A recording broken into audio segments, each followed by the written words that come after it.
I never thought a single careless decision could erase an entire marriage. At the time, I believed I was just playing a small game, trying to wake my husband up from his emotional distance. He had been cold for months, distracted, always busy, and barely noticed me anymore. When another man started paying attention to me, listening to my complaints, and making me feel seen again, I didn't stop it. Deep down, I knew it was wrong, but I told myself it was harmless. I convinced myself that if my husband found out, he would finally fight for me. One evening, after another argument where he barely reacted, I made the worst choice of my life. I accepted the other man's offer, telling myself it would only go so far. I believed jealousy would pull my husband back to me, stronger than before. The moment it happened, guilt hit me hard. It wasn't thrilling or exciting like I imagined. It felt empty, rushed,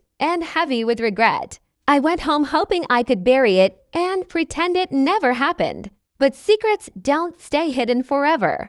My husband sensed something was off, and when the truth came out, I expected anger, shouting, maybe even tears. Instead, he went completely silent. That silence terrified me more than any scream. He packed a small bag that same night. I begged him to stay, crying and explaining how it meant nothing, how I only wanted his attention. He looked at me with a pain I had never seen before and said nothing.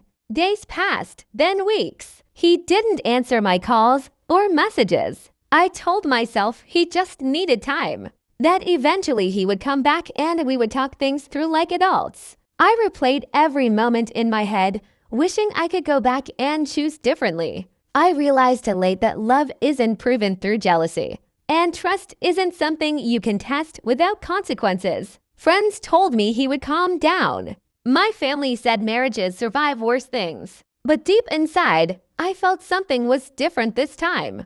The bond we had was broken in a way I couldn't fix. One day, I heard through someone else that he had moved to another city. That was when reality finally hit me. He wasn't taking space, he was starting over without me. I learned that night that some mistakes don't come with second chances. You don't always get closure, forgiveness, or a final conversation. Sometimes, the person you hurt simply walks away. Now I live with the weight of a decision made out of pride and insecurity. I wanted to make my husband jealous, but instead, I taught him how to live without me, and that is a lesson I will carry forever.